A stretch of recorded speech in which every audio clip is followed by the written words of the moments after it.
Hello friends, I am Apruti. Welcome back to our channel plants space. हमने आपको पहले भी कई बार बताया है कि हर प्लांट का अपना एक ग्रोइंग सीज़न होता है, फ्लावरिंग सीज़न होता है। उसमें वो बहुत अच्छी ग्रोथ करते हैं, अच्छी फ्लावरिंग करते हैं, लेकिन फिर बीच में उसका ऑफ सीज़न भी आता है और आप उसको चाहे डोरमेंट सीज़न कह लीजिए। हर प्लांट का अलग अलग डोरमेंट सीज़न होता है, ऑफ सीज़न होता है जिसमें वो ग्रोथ बंद कर देता है या बहुत से प्लांट्स ग्रोथ स्लो कर देते हैं। तो ऐसे ही आज हम बात करेंगे कैलेंचो प्लांट के बारे में। अब देखिए, इसमें जो न्यू लीव्स आ रही हैं वो हेल्दी आ रही हैं, न्यू शूट्स आ रही हैं वो सभी हेल्दी आ रही हैं, लेकिन फिर भी हमारे काफ़ी व्यूअर्स के कमेंट्स आ रहे हैं कि हमारे कैलेंचो प्लांट्स बेकार हो रहे हैं, उसको कैसे हम ठीक करें।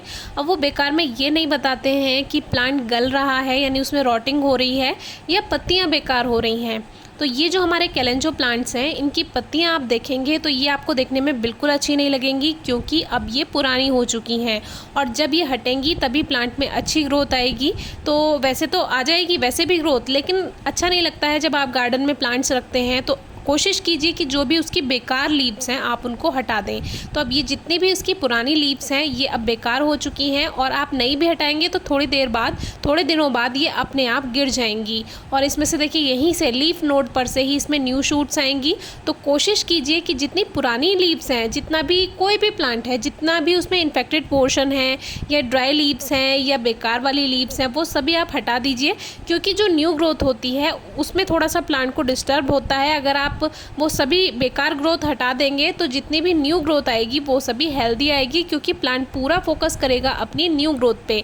तो ये कैलेंचो प्लांट्स हैं, अब इनकी पत्तियां जितनी भी पुरानी हो गई हैं, बेकार हो गई हैं, कट पट गई हैं, ये सभी प्लांट के लिए अब बेकार हैं। तो इसको हटा देंगे तो इसमें नई शूट्स आ जाएंगी और ये बेकार नहीं होंगी। ये आप कंपोस्ट में डाल दीजिए, कंपोस्ट में ये बहुत अच्छा काम करेंगी क्योंकि इसमें पानी की मात्रा होती है। तो एक तरह से ये काफ़ी हेल्प करेगी कंपोस्ट को बनाने में, जो ड्राई कंपोस्ट अगर आपका होगा तो। अब देखिए, जितनी भी इसमें न्यू शूट्स हैं वो अच्छी लग रही हैं और जितनी भी ये ऊपर की तरफ खाली टहनियाँ जैसी दिख रही हैं आपको, ये आप हटा दीजिए क्योंकि यहीं से इसमें फ्लावरिंग हो चुकी है तो ये अब नहीं अच्छी ग्रोथ कर पाएंगी। तो कोशिश कीजिए कि जितनी भी हेल्दी शूट्स हैं उनके ऊपर जो भी बेकार हैं उस सभी को आप हटा दीजिए। और इससे प्लांट बिल्कुल बुरा नहीं मानेगा जो पत्तियाँ आपने हटाई हैं या टहनियाँ हटाई हैं, बल्कि प्लांट के लिए तो ये एक तरह की ट्रिमिंग हो गई है।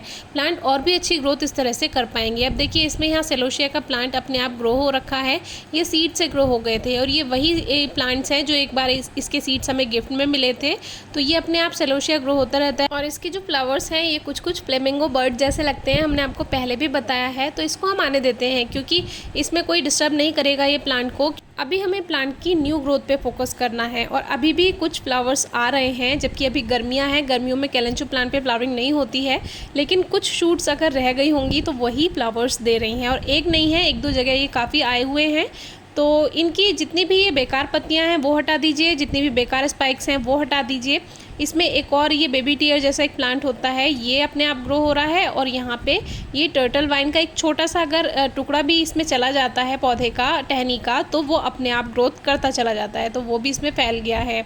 तो इस तरह से ये कैलेंचो प्लांट्स हैं। अब जितनी पुरानी पत्तियां हटा दी, अब जो न्यू शूट्स आएंगी वो प्लांट पूरा फोकस करेगा उन पर ग्रोथ करने के लिए, वो सभी हेल्दी आएंगी। और एक प्लांट में तो हमारे काफ़ी अच्छी ग्रोथ हो भी चुकी है, उसकी पत्तियां देखिए काफ़ी बड़ी बड़ी आ गई हैं।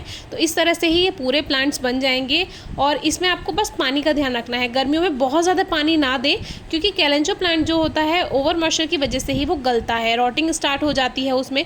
तो कोशिश कीजिए कम ही पानी दें। अब हमने इस पर वाटर स्प्रे कर दिया था जिससे पत्तियाँ जो हैं वो थोड़ी क्लीन हो गई हैं, बाकी हम बहुत ज़्यादा पानी इसमें नहीं देते हैं। तो पानी का कम से कम ध्यान रखिए और सेमी शेड में शिफ्ट कर दीजिए, जहाँ प्लांट को 2-3 घंटे की धूप मिल जाए वो भी काफ़ी अच्छी रहती है। 2 घंटे की धूप में भी इसको रख सकते हैं, सुबह या शाम की। दोपहर की तेज़ धूप से बचाइए क्योंकि उससे ही पत्तियाँ फेड होती हैं, जो कलर होता है उनका वो फेड हो जाता है। फर्टिलाइज़र की कोई रिक्वायरमेंट नहीं है, अभी आपको कुछ नहीं करना है। जब सर्दियाँ शुरू होंगी तब आप उसमें फर्टिलाइज़र ऐड कर सकते हैं। अभी हम इसमें कोई भी फर्टिलाइज़र ऐड नहीं करेंगे, इसको ऐसे ही ग्रोथ करने देंगे। कोई क्वेरी है तो ज़रूर पूछिएगा। Thank you.